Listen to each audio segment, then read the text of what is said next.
No, that's the retiring ad. Pull up this docket. We'll call the September 13, 2019 meeting of the Audit and Compliance Committee to order. Welcome, everybody. I've got a full cohort here. Welcome. This is our first audit committee with the new leadership in place. I'd like to recognize Vice Chair Regent Kenyanya. And we've been working on a lot of stuff here, being brought up to speed by the Auditor Klatt, and we got a nice docket for us here today. We'll get right into it. So the first item on the agenda is the committee work plan for discussion. And I will turn it over to Chief Auditor Gail Klatt. Thank you, Chair Rocha. Members of the committee, Regent Rocha and Kenyana and I have been working on the committee work plan for the upcoming year over the summer. And so I want to walk you through it and tie it back to the charter for the audit committee of where we're carrying out, providing you with information to enable you to carry out your obligations under that charter.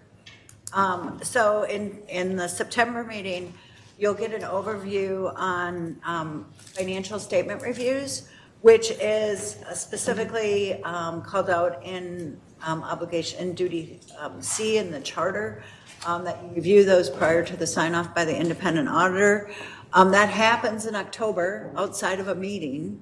And today the Controller's Office personnel will be talking to you about what that review is and why we do it and what you can expect in that process, to give you the background in order to carry that out. One of the major obligations of this committee is to provide oversight over risk management processes and compliance initiatives. And so the next item on today's agenda is the cybersecurity program, and that is a major risk area for the institution and is one that members of the audit committee historically have had a high level of interest in, have had several presentations, but we have many new members, and this will be a good level setting presentation to inform you about what the cybersecurity program is at the university and how it operates and its effectiveness. The internal audit charter is I would say, administrative agenda item relative to the oversight of the audit of the internal audit function. And because of new leadership of the president and the chair of the audit committee, I thought it was appropriate to bring it back to the committee to again get endorsement, so that all the parties involved are aware of what those obligations and responsibilities are. In October, the internal audit update, which comes up several times during the year, is provided to you to help you in your oversight of the internal audit function, one of the three primary duties of the committee. Again, we will have another risk mitigation presentation. And then the university's ethics program. The committee also has oversight responsibilities for the compliance program and its initiative. And so you hear from the compliance officer 2 times a year. And in this particular presentation, he'll be updating on ethics programming that he is developing. In February, I would label the February meeting as your oversight of the independent auditor meeting, and that's where you will get their report on their completed work. The administration will talk about their satisfaction with that relationship and the services provided. The external auditor will go over their external audit plan. Research participant protection program, again, is in the risk management arena and is a follow-up to what I would call a risk management failure we had in prior years that we're correcting. In May, undue foreign influence is risk mitigation about an emerging risk area that's of high interest to the federal government, and this will give us a check-in to see how well is the university positioned to address the areas of concern by the federal government. And then we'll look back at the institutional risk profile that was developed by this committee in the 2017-18 time period to see if there's anything that the committee through this work over the year thinks might warrant adjustment. And then in June, It will be our internal audit plan, again, oversight of the internal audit function, and the undergraduate admissions is ties back to your responsibility to review audit results, and this is follow-up on audit findings and their remediation. So again, the committee always has the opportunity to ask for further information about audits that were completed and what action the administration is taking. And that takes us to the end of the fiscal year, and we will all be well educated, informed, and have high levels of assurance is our goal. So with that, Regent Rocha. Thank you, Auditor Klatt. I thank the board leadership for the opportunity to chair this committee. I think we have a good mix here of folks. We've got Regent Shute, who's got, I think now coming in, is this your 5th year as an audit committee member? We've got both the chair and the vice chair of the board, so we can presume anything this committee does will be pushed through the entire board without any problem, I would think. And then we have 3 of us who are new to the audit committee. So this will be a good opportunity to become informed on all of these critical audits and reviews of how we're doing business and with our compliance as well. That being said, I think we also, as I understand, Auditor Klatt, that as issues arise over the course of the year, if any do, we always have the ability to augment this plan for things that may have a timeliness component to it and so on. So with that, I'll open up the floor for discussion as to the committee work plan for 2019-2020. Mr. Chairman? Yeah, Regent Swig. Mr. Chairman, if I could, just a general question. I assume as audit members of the committee, we might have an opportunity to request an auditor review at some time. Is there a process to go through, Mr. Chairman? Is there something we should know in the process of suggesting an audit, suggesting a review of some program? To the first question, my understanding is yes, and to the second question, I'll turn to Chief Auditor Klatt for a more specific answer. Thank you, Chair Rocha. Regent Sviggum, the Audit Committee Charter does allow for the request of audits, and you're authorized to request supplementary reviews or other audit procedures by the Chief Auditor, the Independent Auditor, or other advisors. The board has done that on occasion. I believe, and I don't really know because I'm not part of the process, but I believe the process is that you work through the chair, and the chair will work through the chair of the board if appropriate, and it's really handled within the board office. Okay. So, but you do have that authority. Thank you, Mr. Klatt. Thank you, Mr. Chairman. Further questions, Regent Shute? Thank you, Chair Rocha. I'm pleased to see that in June we'll be covering undergraduate admissions, although I think I'm a little bit disappointed that it's going to take until June for us to discuss that again, but glad to see it on there. Thank you, Regent Shute. As it relates, I don't know if you have a response to that, Chief Auditor. I'll give you the floor, please. Thank you, Chair Rocha. Regent Shute, as part of our 3 times a year update, we will continue to do follow-up, and you'll continue to hear about admissions as that follow-up occurs until the issues are remediated. So you'll still have opportunity to have discussions about that if you so desire. Okay, thank you. Mm-hmm. Thank you. And yeah, my sense would be that not only does that give the new administration an opportunity to, I think, become more thoroughly engaged in understanding that process, it also lets us, I think, maybe continue the conversation with our auditor's office to refine the questions that one might have, and to ensure that when we hit that presentation, we're on the right azimuth for what the actual concern that may have been the genesis of the request in the first instance. So, thank you. Further questions or discussion? Well, we are right on time. With that, we'll move to our second item, overview of financial statements review. This is also for discussion, and I believe I'm turning this over to Associate Vice President Mike Volna. Mr. Volna, the floor is yours. Chair Rocha, members of the committee, thank you very much. Glad to be here. I am not Sue Paulson, our controller. I'm standing in. She had a family emergency, and so I'll be happy to stand in on this. Appreciate you stepping in on short notice. Thank you. Thank you. I'm here to just do a brief overview of the process that you will be involved in for issuing the financial statements. And I think it would be appropriate to start with a little bit of background on this, especially since we have a couple new board members, we have some new administration.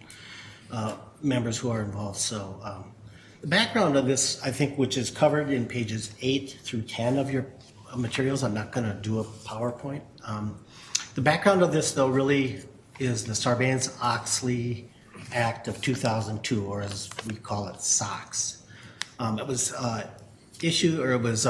passed by Congress and signed by the President back in 2002, and the intent there was to improve the relationship and the role of internal controls in the preparation and issuance of financial information for publicly traded companies. At the time that it was issued, our auditors came to us and said, although you may not be required to follow this, most audit firms will just adopt SOX-like things as a part of their audit procedures. So you as an organization should think about what you want to do. At the time, I worked, Gail, the then general counsel, we all put together a little bit of effort on it and did several presentations to the board. And our general counsel at that time determined that although SOX did not apply to us, that there may be some best practices that we would want to adopt. And so, in fact, over the next few years and the next few audit committee meetings, we made some presentations, and your predecessors, the board, adopted some things. 2 of them that you will see over the course of your work. One is the role of the audit committee in hiring, evaluating, and firing auditors, and your relationship with your external auditors. And the second is your role in the financial statements. So that's what this is about. Basically, your role in the financial statements, they're a very complex set of documents, 90-some pages long. And nobody expects the board to fully be able to dive into the financial statements and understand them. So our role is to try and provide you with information that assists you in your oversight role and in your fiduciary role. And that's what this process is intended to do for you. Basically, what we do is, and I should stop there and also just point out that we focus on financial statements and the external auditors. And it's important for you to understand that what the external audit firms do is not the same as what Gail and her team do. So your role in that is really the reliability and integrity of the financial statements, because those are such a key document with rating agencies, with legislative bodies, whatever. That's different than sort of our budget process. That's different than what Gail does. So your role is really with respect to the statements and the auditor, the external auditor's evaluation and audit of those. What we will do this fall is we're in the process of closing the books now, and we will begin drafting the financial statements in the next week or 2. By about, if I remember correctly, by about October 30th, you will receive a copy of the financial statements. They won't be finalized and they won't be signed by the auditors, but they will be pretty close to final. And what we will do is provide you with a cover memo that directs you to certain parts of the financial statements that we think are the most important for you as an audit and compliance committee member to pay attention to. You're welcome to look at all 90+ pages. You're welcome to ask questions on anything. But in the context of your oversight and fiduciary responsibility, there are a handful of areas where in your other roles as board members, you likely will see information related to finances. You may have knowledge of that. You may want to make sure that what we're reporting is consistent with what you know. You may have questions about it. That's really sort of the purpose, is to provide you with some level of comfort that what we are reporting not only will be fairly stated and get a clean opinion, but that it is sort of consistent with what your knowledge as board members would be on those matters. We'll give you about a week to review them, and then we will have scheduled a call with the audit committee chair and, if possible, the vice chair, and we will gather information from them as to whether or not they've heard anything from you. We will tell them whether or not any of you have called us. We'll resolve any questions, and for the most part, it wraps up and we are done with it at that point, and then we issue the financial statements. So that really is it in a nutshell. Thank you, Associate Vice President Volna. You see it in your docket that, kind of walks through the schedule that he just described. We'll open the floor for discussion. questions or comments about the process? We have Regent Powell. Thank you, Chair Rowland, and thank you, Vice President Bolner, for just updating some of the process. I should know this, but I need to be reminded. So as part of the process, the external auditor, would identify any process weaknesses. I'm thinking of your introductory comments on Sarbanes-Oxley. So if there are deficiencies or weaknesses, I mean, that's part of a key part of the process. Vice President Volna. Chair Rocha, Regent Powell, again, sort of differentiating what Gail's team does from what they do. I believe that they would report on process deficiencies or weaknesses to the extent that they create an internal control weakness, which would potentially risk the integrity of the financial statements. They will not do an audit and will not report on operational improvements or operational efficiencies or things like that. It really is focused on the reliability and integrity of the financial statements. But clearly, if there was a process weakness that involved an internal control weakness, I mean, that could blend not only into the financial statement integrity, but our federal audit compliance and such, so they will clearly identify this. Follow up? Yeah, absolutely. Regent Powell. Sure.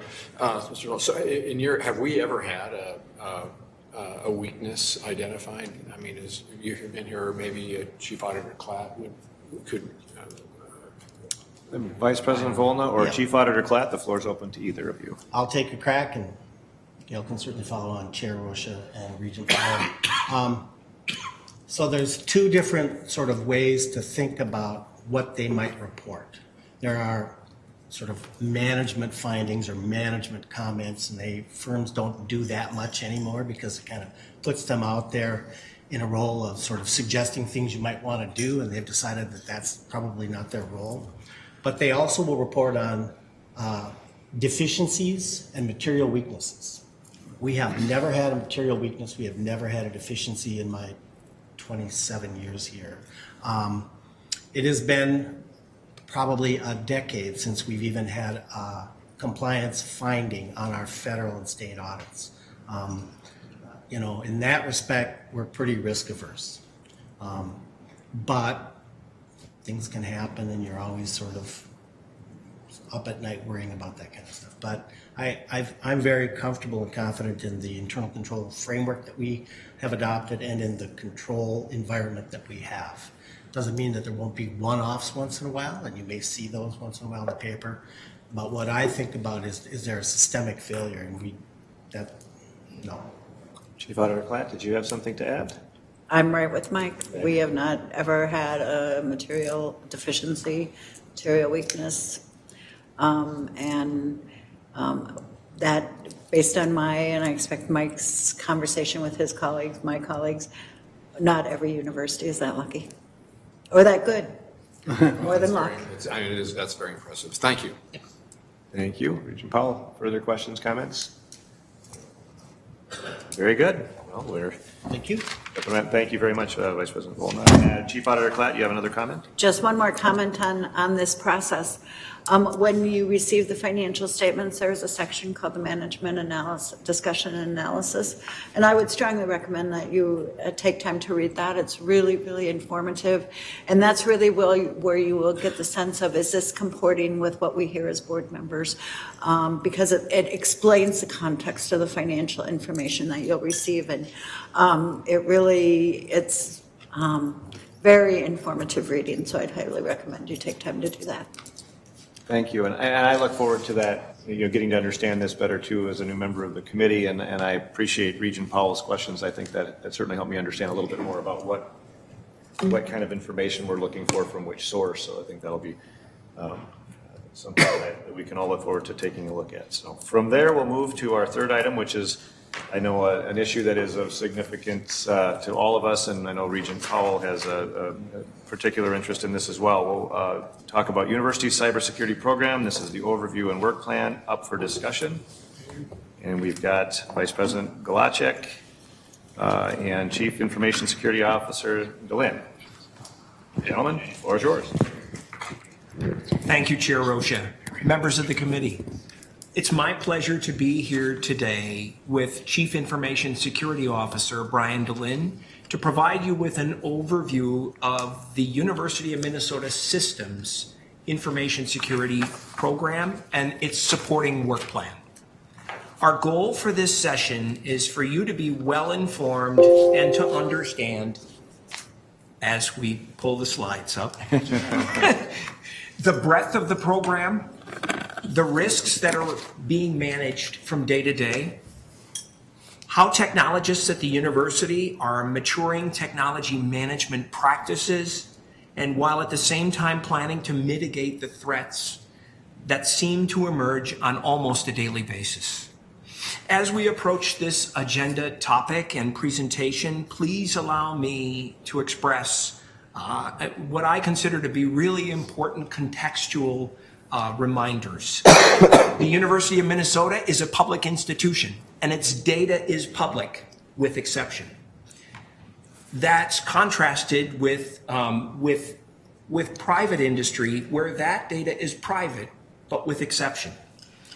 In addition to that distinction, the institution's information security program is supported by 5 administrative policies that address data classification, risk management, acceptable use, reporting and notification, and standards and technical controls. Today, Mr. DeLynn and I will together provide you with a comprehensive overview of the University of Minnesota's Information Security Program, describe the process by which reported and discovered security incidents are investigated, discuss the program's maturity over time, and convey to you the initiatives that are underway that are designed to address the risks faced by the University of Minnesota system. We need look no further than our news feeds to see where private and sensitive information compromises have occurred. As I mentioned, almost it feels like daily. Where very reputable organizations' systems have been breached. Our challenge is to not appear on this list. That's obvious.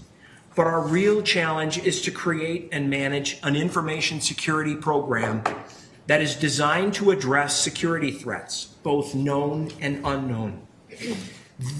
This kind of a program needs to be systemic and it needs to be formal in the following ways. It needs to have strong governance, policy, risk management, standards and implemented controls, a clearly understood accountability, links to the academic research and business functions of this enterprise. It needs to support digitization strategies and at the same time demonstrate repeatable process and continuous improvement. And it needs to be agile enough to rapidly change in a changing threat environment. I'll now turn to Mr. DeLynn to describe in detail the program. Chair OSHA, members of the committee, in addition to Vice President Galachik's comments, it's worth noting that these are not the only significant security breaches in 2019. There's another 50 or 100 with similar numbers of records involved, and the list keeps growing. The intent of providing this information is not necessarily to discuss each of them in detail, but simply as a reminder that we live in a challenging security environment. While it's important to be aware of the extreme threats to our environment, it's also important to follow a security strategy that guides our direction, ensures that we focus on the greatest risk to our institution, and helps us stay the course when challenged with difficult circumstances.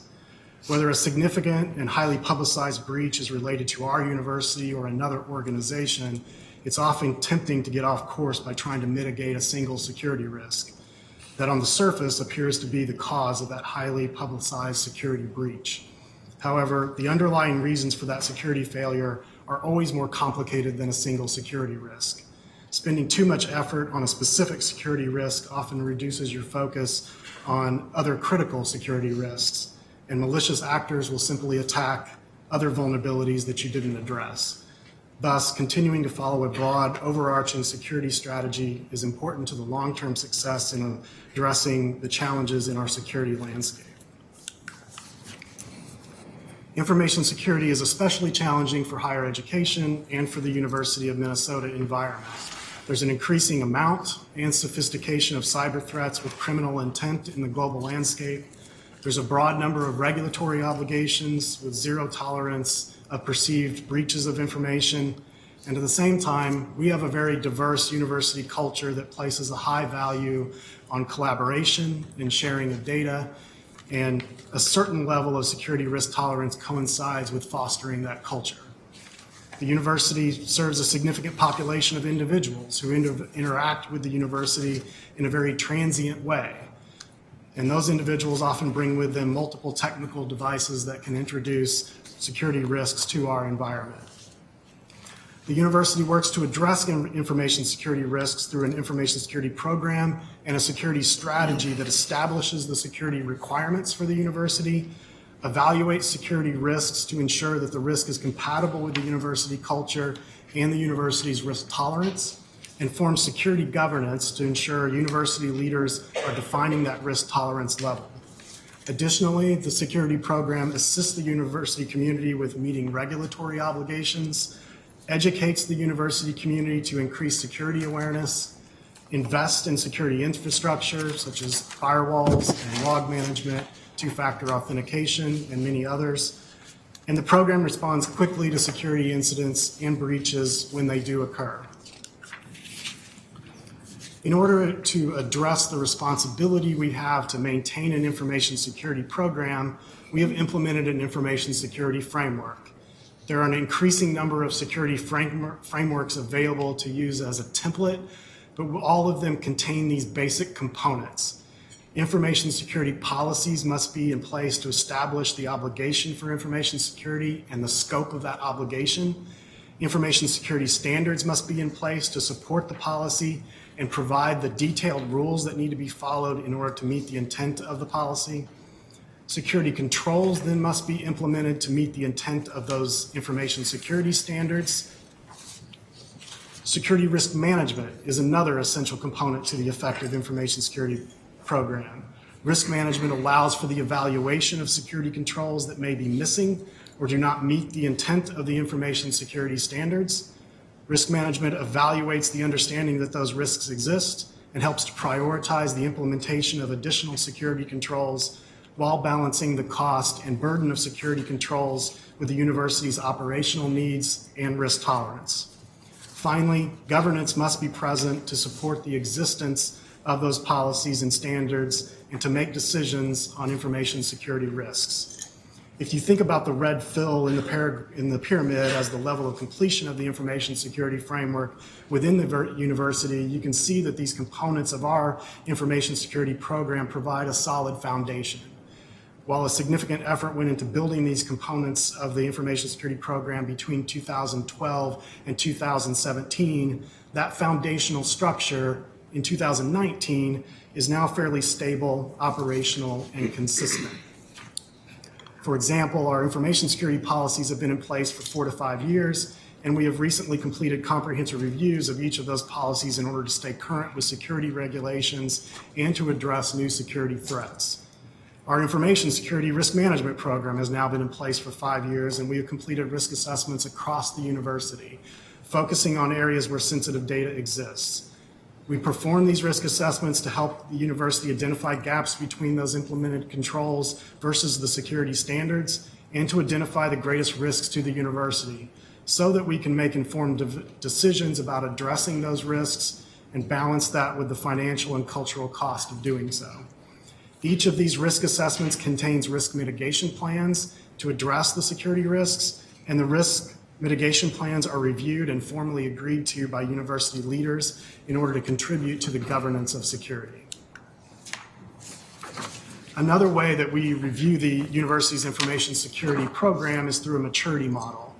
This model was created by HISC, the Higher Education Information Security Council, which is a part of EDUCAUSE. In 2015, we had an independent third party, Barry Dunn, assess our information security program using this model. A partner with Barry Dunn, Clint Davies, discussed the assessment with the audit committee in 2015. One of the results of that assessment was this measurement of our maturity in comparison to higher education as a whole. Since that assessment, we have continued to use this model and have updated the graph periodically. This model evaluates security maturity on a 0 to 5 scale. A score of 0 indicates that there's no evidence of security controls present. A 1 indicates that some evidence of security controls are present, that those controls are not implemented across the institution, they may be incomplete, and may not be entirely effective. A 2 indicates that the security controls in that area are present across the entire institution. A score of 3 means that the security controls are well documented, consistent over time, and repeatable. A 4 means that the success of the controls are measurable. And a 5 indicates that evidence of continuous improvements on those controls are ingrained into the process. When Barry Dunn performed their original assessment, they stressed that it is extremely difficult for higher education institutions to score at a 2. Most higher education institutions are highly distributed and value shared governance. And while those are important cultural values for higher education, they can bring challenges to implementing security controls consistently across a large institution. At the university, we've been able to push through some of those challenges and use our highly collaborative environment to advance our security maturity. For example, we have security policies that apply to our entire institution. Some of our peers do not have security policies in place, or they implement policies for specific colleges, campuses, or departments, and those policies may conflict with one another. We have implemented a security risk management program for the entire university. We perform risk assessments across the university, and we're able to consolidate those results to elevate risks. Most in higher education do not have risk management programs to evaluate, prioritize, and make decisions about security risks. Related to access management, as reflected in the maturity score here, the university has processes and infrastructure in place, such as central authentication systems. Having said that, working to improve our processes and technical controls related to access management is very important. Strong access management processes are essential for the effectiveness of many other security efforts. Thus, significant efforts are underway to improve our access management processes. Overall, as the chart shows, the university's maturity in information security is positive in comparison to our peers in higher education. However, I don't believe that our goal should simply be to compare well to our peers. Thus, our security program and strategy supports numerous efforts, like those related to access management, to continue improving the security posture of the university in many areas. Our security incident management at the university is fairly mature as well. We review a high number of security incidents at the university. To those outside of the security field, that may sound like a bad thing, but security incidents are defined simply as situations that have the potential to result in a security breach or issue, and we want to be reviewing as many of those situations as we can. Thus, we receive a lot of reports of potential issues, and we generate a lot of alerts from systems. We then take that data and perform further investigation where appropriate until we're able to determine whether a security breach or issue has occurred. On average, there are about 20 to 30 situations per year that result in the university notifying individuals in order to maintain compliance with the Minnesota Government Data Practices Act. A large majority of those breach situations fall into 2 categories. An email was inadvertently sent to the wrong recipient, and that email contained some level of private information, or private information was placed into a document or site, and access to that information was inadvertently provided to individuals that did not have a need to access the information. While other security incidents, such as a lost laptop or stolen laptop or an intrusion, can result in breach notifications at times, these situations happen with less frequency. When making breach determinations, our security team works closely with the Office of General Counsel and with several privacy officers who have strong knowledge of the Minnesota Government Data Practices Act and various privacy regulations that we must follow. It's important to emphasize that everyone has a role in protecting the university, and an information security team cannot implement security for the entire institution. However, we have 25 staff members on our information security team who bring a high degree of knowledge and professionalism to security incident response and who work to prepare security issues from occurring by focusing on risk assessments to identify and evaluate existing security risks, and by integrating security principles into the original design and architecture of university systems and processes. The same areas of the information security that I discussed earlier on the maturity scale are mapped on this timeline of a security incident. We can think of a security incident in these stages. There's an opportunity to implement security controls to prevent security issues from happening to begin with.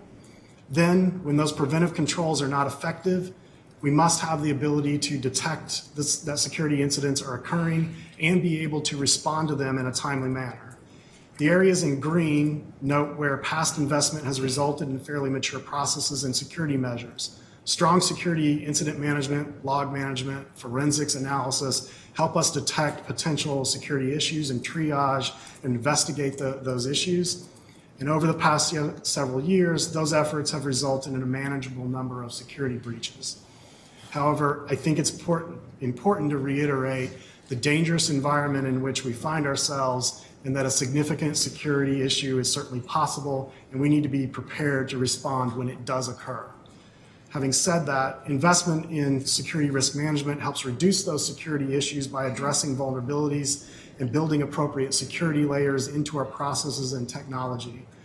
And we need to continue to increase our focus on preventive security measures to reduce the frequency and magnitude of potential security breaches. The areas in light blue note where the university is active projects and significant efforts are underway to advance our security maturity in those areas. And with that, I'll turn it back to Vice President Glacek for further information on those efforts. Thank you. As the previous slide illustrated the elements of an information security incident timeline, I feel that this timeline also illustrates a continuum of proactive to reactive IT competencies that reduce the university's risk exposure to cybersecurity threats, where program success can be measured in our ability to shift left along that continuum. And it's in that context that I strongly believe that this institution's greatest risk reduction opportunity is to simply do the small things well. We need to look no further than the recent Capital One and Equifax breach examples to recognize that simple, routine IT management activities were not performed as they should have been. And as you can see in this categorized set of items, initiatives range from investments to inexpensive and sophisticated tools to simply creating user awareness and maturing routine IT operations. These are currently active priorities for technologists at the university, and they are consistent with the information that we are gathering through the risk assessment process and with findings that appear on IT audits. While many of these initiatives represent small things, maturing each one of them comes with significant process and behavioral change. These changes do impact our students, faculty, and staff, but in the end, represent the new normal that we all experience with increased use of digital technologies and, essentially, the convergence between sensitive data and cybercrime. We feel that our success with those specific initiatives will advance our maturity in the targeted areas represented on this chart. And at the same time, other improvements not illustrated but underway will continue to mature other areas of our program. In conclusion, I hope that we have conveyed to you the understanding that we have built and continue to mature an extremely important information security management program that is designed to address the threats that we know and experience today, while at the same time can be leveraged to address the threats that we are unaware of, but know are on the horizon. Mr. Chair, members of the committee, that concludes our prepared remarks.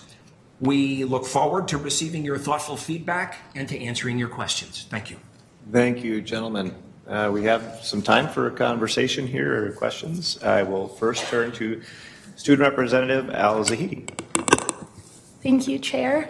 Thank you, presenters. My question is, when we talk about the graph presented on slide 18 regarding the high school maturity, what is that What year is that data gathered from? Mr. Delisle? Chair Rosha, members of the committee, the data was originally gathered in 2015, but we have worked to update that since that time several times to adjust where our security maturity has changed over time. Thank you. Is that follow-up, or are you good? Thank you. I'm good. Thank you. Thank you very much. We'll turn to Regent Shu. Thank you, Chair Rosha. Thank you, presenters. Going back to the slide with the HEI-SC maturity scores. So I'm wondering, I guess we saw a different version in your presentation, I believe, didn't we? Or actually, no, here it is.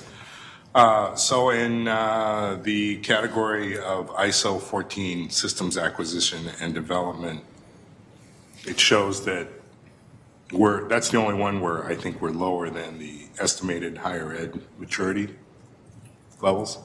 I was just kind of wondering what was in that, and I know you have us going up to 2.6 in your last chart. I guess I'm looking at a different chart. I'm looking at the previous one. At this There we go. So in this particular case, ISO 14 systems acquisition development, I have no idea what ISO 14 is, but it's the only one where we're actually lower than the estimated higher ed maturity level. So I'm just kind of wondering if you could comment on that. Mr. Delisle, would you like to field this? Certainly. All right. Chair Rosha, Regent Shu, ISO 14 system acquisition contains multiple areas. Part of those are about system development, and so software development is included in that section. But another thing that's included in that is management. Part of it is in management of devices. And while we have programs in place for management of devices, we also have a very distributed environment. And so there are current efforts underway to continue to improve that, especially in some of our distributed areas, and address areas like patch management that are common problems in higher education. Okay. Regent Shu, please. Okay, so thank you for that. And I guess I'm kind of trying to think about when our last breach was. When was the last time, and what was it? I recall some professors having their, I don't know, identity stolen around the tax time or something several years ago, but if you could help me understand kind of what we're dealing with here in terms of any of the more recent Mr. Delisle? Certainly. The recent breaches that we've had have followed what they have in past years as well. Those 20 to 30 breaches that we have per year fall into those same couple of categories. It is often that somebody sends an email to the wrong person, and that results in a breach that has occurred at the university. That can mean that there is simply one record related to that, or it can mean that there are numerous records related to somebody sending a spreadsheet full of information to the wrong individual. We're obligated under the law to notify those individuals what occurred and that their information may have been put into the wrong hands. That is the most common thing that occurs at the university. That doesn't mean that there are not other security issues that we're trying to prevent that situation from occurring. We have had account compromises occur in the past, and that's one of the reasons that we've worked to implement two-factor authentication over this past year, is to try to greatly reduce those, and that is effective. That is determined to be very effective. That project is ongoing, and I think we'll see continued improvement from that. Okay. So one of the things you mentioned, I recall a situation with my son who graduated recently and ordered some official transcripts, and he ordered them. They were delivered via FedEx. I don't know if he paid extra for that, but they were delivered via FedEx, and he didn't open the envelope until like right before he needed them. And even though I told him, hey, why don't you open this? So he opens up the envelope and it's actually transcripts for another person. And then he had to go actually in person back to the university to try and get his own transcripts. And I'm wondering if that's considered a breach somehow, and if so, how often something like that occurs. Mr. DeLynn. Chair Rosha, Regent Shu, that situation certainly, while it is not a technical security breach by any means, still is considered a privacy breach. And if the university is notified of that situation, then we have an obligation to go notify that individual whose information was in the wrong hands. That is the type of situation that certainly does occur. And every time that we know about those, we go notify to make sure that we're in compliance with the law. Okay, thank you. And Regent Shu, I think the first question I would have asked is, was it an improvement over his? In fact, Regent Rocha, Chair Rocha, I did ask that question. And Fair enough. the grades were lower. Are you sure you want to trade it back in for the real one? Very good. We'll turn to Regent Kenyanya. Thank you, Mr. Chair. Thank you, presenters, for your time and for sharing this with us. I had two brief questions.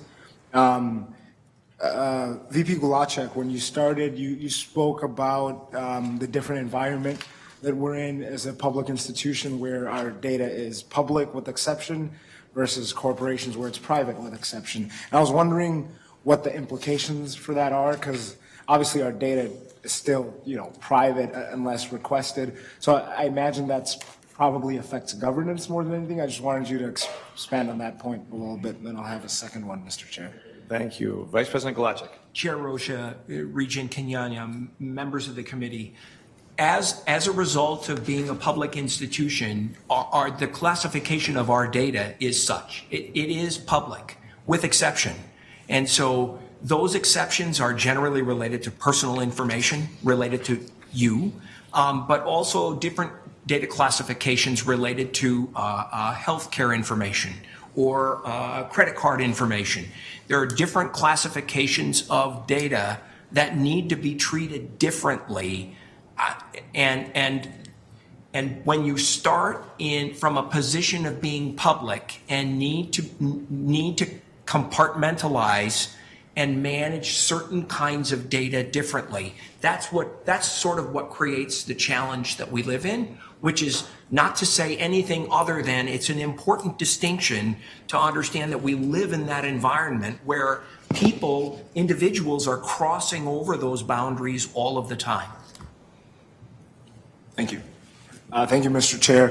And thank you for the answer. And then the second question was about if we see attacks on specific kinds of data. For example, every company, every organization, someone's trying to hack in and get contacts and names and whatever. But we have, or our faculty and our researchers have intellectual property that's really sensitive and valuable. Do we see more directed attacks towards that or wherever that data is stored? With Mr. DeLynn. Chair Rosha, Regent Kenyanya, as you can imagine, as you indicated as well, we see all variety of attacks, and we see attacks on numerous different things. Unlike a specific corporation or a bank that they are trying to get specific information and types of information, we at the university do everything. And so there are many areas where information exists, and attackers will look to try to find whatever they can find that they can value, right? And somehow that they can sell on an underground market, or utilize for their own purposes, or utilize for their country, or whatever that case may be. So we see all attacks, and going into the attacks, we don't necessarily have that awareness in the beginning of what they are trying to attack and why, and we may never figure that out. What we're looking for are signatures that look like similar attacks that across the globe that are known, and we're trying to address those and then figure out what has occurred And we do look for patterns of areas that people are after so that we can work to try to educate the population of things that might occur when we start seeing compromises in a particular area or targeting in financial or purchasing areas. We work to try to go educate those individuals. But those swing all the time because as soon as we try to work to address a particular area, the malicious attackers are working to try to get to another one. And that's a constant challenge. Thank you. Representative Tojo Garcia. Thank you, Chair OSHA, and thank you, presenters. I have a couple of questions about the HEISC maturity scores. Firstly, what does system acquisition and development look like for day-to-day operations? Mr. Delenn? Chair OSHA, members of the committee, system acquisition and development on a day-to-day basis, again, this category can be about software development. So we have software engineers who are working to do development, and there are practices in that realm as they are developing code that we want them to follow so that they are keeping good track of the data that they are interacting with in that code development, because they are usually interacting with data when they're developing code, as well as that they are developing code in a way that it's not introducing vulnerabilities so that somebody has the ability to attack those systems when the code is deployed.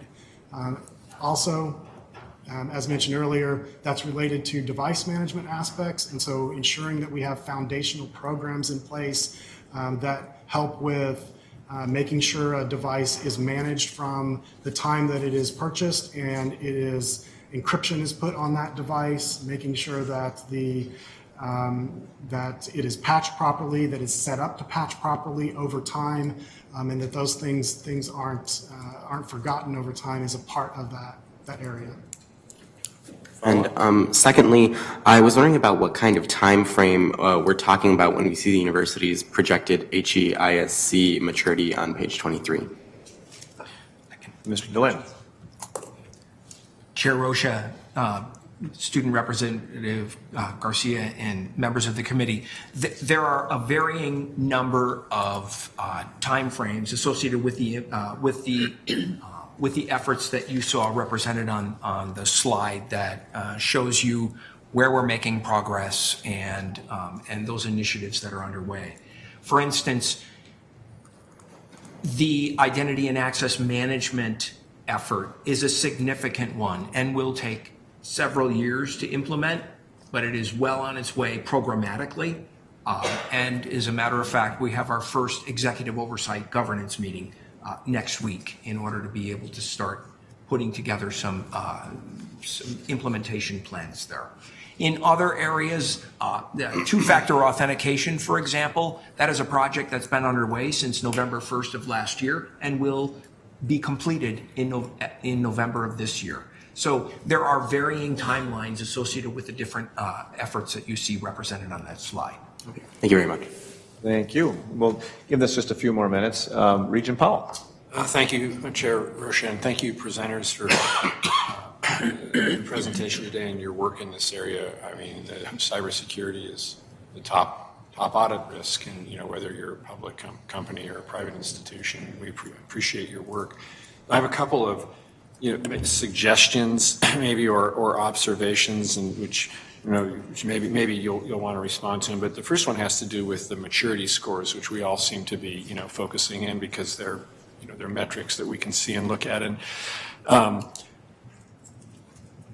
think that it would be it might be more helpful to, or it might be helpful to have, in addition to the higher ed comparator, really a peer comparison to big R1 institution, because I mean, comparing to higher ed I'm sure there are hundreds, lots, and that is not, to me, a sort of reassuring comparator. And I know that Mr. Dellin, you, I think, appropriately said we're not overly focused on that comparison, and I appreciate that. But I think it would be useful to understand, how we stack up to big research institutions that I think have, we have a different level and kind of risk. And, and as part of that, it's the data's old now. It's 2015, and I don't want to add to your burdens or create costs, but I think it might be helpful to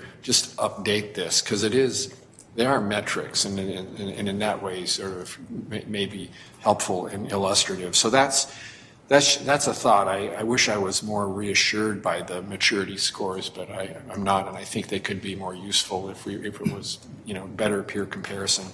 The other thought is I would find it helpful to get a feeling for the kinds of risk scenarios that are prevalent in our kind of institution. And I think it's good to remind us of the landscape and, kind of the big breaches. I'm interested in what are the risks that we see at big R1 universities, at research institutes, in healthcare providers, because we run a big healthcare operation, and that's a lot of our and that has a very kind of specific kinds of risks. And so I guess the thought is, would it be useful to look closely at places that look more like us and study the kinds of incidents and scenarios that might help guide us into what are the more likely scenarios that could really bring our kind of place, to our knees, if they hit us. So those are offered as observations. Appreciate the work you're doing, and I just think the more we can get it close to where we live, the better off we'll be able to anticipate what might happen to us. Vice President Galachek. Chair Rocha, Regent Powell, members of the committee, thank you for those suggestions. I think it's an interesting way for us to be able to think about the different business functions that are at the institution and where the greater risk may be, and evaluate that in comparison to our peers. The only other thing that I'd like to mention is that I want you to know that we do not see this maturity score graph, if you will, as a way to understand anything other than our progress against our own practices. We can never be complacent in this space, and there is absolutely no room for us to be that way, because, as we all know, very reputable organizations with very good information technology teams have been compromised. And we know that will happen at this institution, but our goal is to ensure that we have the right framework, the practices, and the systemic approaches in place to avoid that, should that occur. But I do appreciate your thoughtful feedback there, and I will take that back. Thank you. Regent Paul, thank you. We'll do a follow-up here with Regent Kenyanya. Yeah, thank you, Mr. Chair. Briefly, last week at my day job, I opened an email, clicked a link, and it was the IT department testing me. And the reason I didn't, and then they showed me all the reasons I shouldn't have clicked that email. And the reason I didn't even look is because the subject was review your year-end bonus. And I was like, okay, yeah, perfect. I just started, so what bonus was I reviewing? Anyway, my question is, after you and your team do all the hard work and the governance of putting this in place, how do you make sure that tens of thousands of people and regents using the university system don't click on dumb links? Appreciate the candor in your question. Turn to Mr. DeLynn. Chair Rocha, Regent Kenyanya. So it gets back to that continuum of a security incident, right? We are working to make sure that we have controls in place and help people prevent things from occurring to begin with. So that exercise that you went through is what I would call a preventive type of control. Someone is trying to help educate the population to help you understand that when that one's real, don't go click on that link. Hopefully that was successful in the future, but it's not going to ever be 100%, right? No matter how many times we go through security awareness or education, part of that balance between an institution that has a large amount of public data and a less amount of private data. That challenge exists because people are used to dealing with public data. When you're used to dealing with public data and all of a sudden you have to deal now with private data, challenges come in trying to be able to understand, I can't share this data over here. And so educating that population is a constant challenge in that environment. But that's what we're working to do. And when those systems, that education or the controls that we have in place aren't effective in some way, then we have to have the ability to detect when it didn't, as well as respond and make sure that we've identified that a potential breach did occur. Thank you.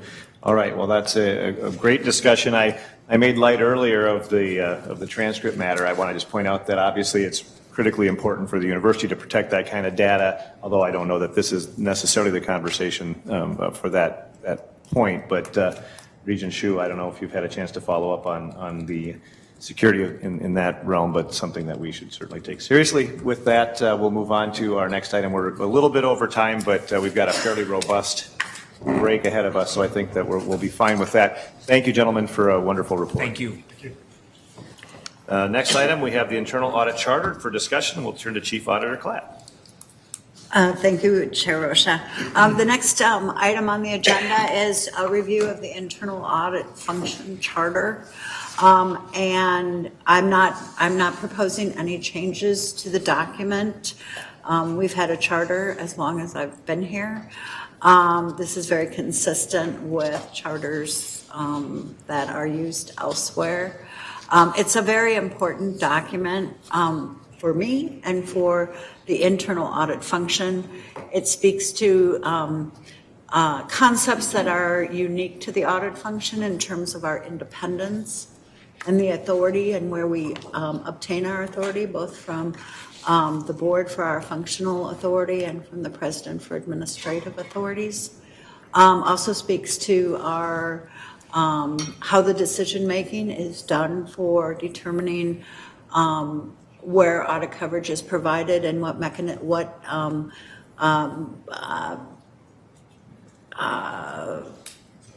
mechanisms are used to provide that audit coverage, and that while we do a tremendous amount of consultation to inform those decisions, that those decisions really are made within the internal audit function itself. It also speaks to our authority to have access to all records and personnel within the within the university that is necessary for us to complete our work. And those are all really important concepts to the effective execution of internal audit work and the reporting of that work to this body. So I again just want to bring it forward to the committee for any feedback you might have, but more importantly, continued endorsement of the audit of the charter. Thank you. Do we have any questions or comments from the committee on this information item? And obviously, or discussion item rather. Anybody have, if questions do arise, I'm sure that Chief Auditor Klatt would be happy to address those. I know. I'm always delighted to talk about our charter. And it looks like Regent Hsu might give you an opportunity here, Chief Auditor Klatt. Regent Hsu. I thought I would just ask, thank you, Mr. Chair. I thought I would just ask the question of, at what point do you sign on the line here? Looks like it's dotted, but. I will request those signatures after this meeting. After this meeting, okay, thank you. Very good. All right, and with that, we have one last item, the information items for discussion. Again, Chief Auditor Klatt. I want to specifically point out there's two different types of information items in this report. One is the notification to the committee of engagements with independent auditors that outside of our university engagement. Both of these are small, $10,000 and $29,000. So in your charter, if they were larger, they would come to the committee for approval. In this regard, they just come for information. And it's not uncommon for the university to have these types of engagements that are required by a particular funder, or a unit needs some particular procedures performed. So you will see these frequently for those of you who are new to the committee. The second piece are results of audits conducted by federal funders, one by the NSF and one from the NIH, both very significant funders for the university's research endeavor. And these audits are large. They're university-wide.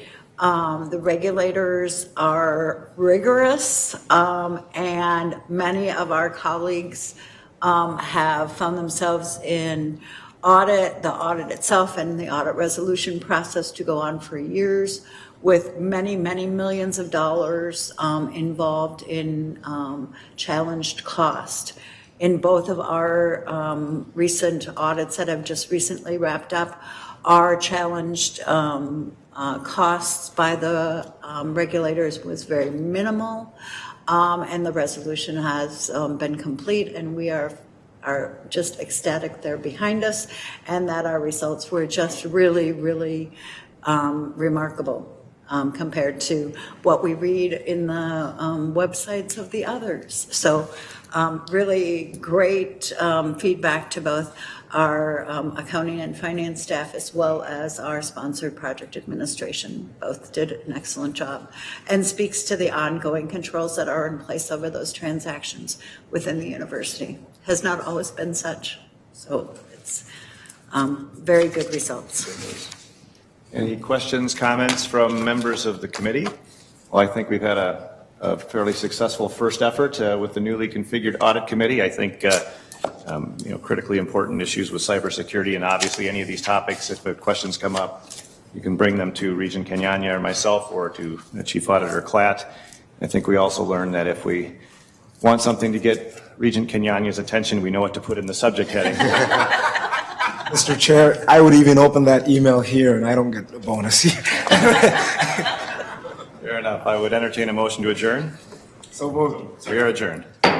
Very good.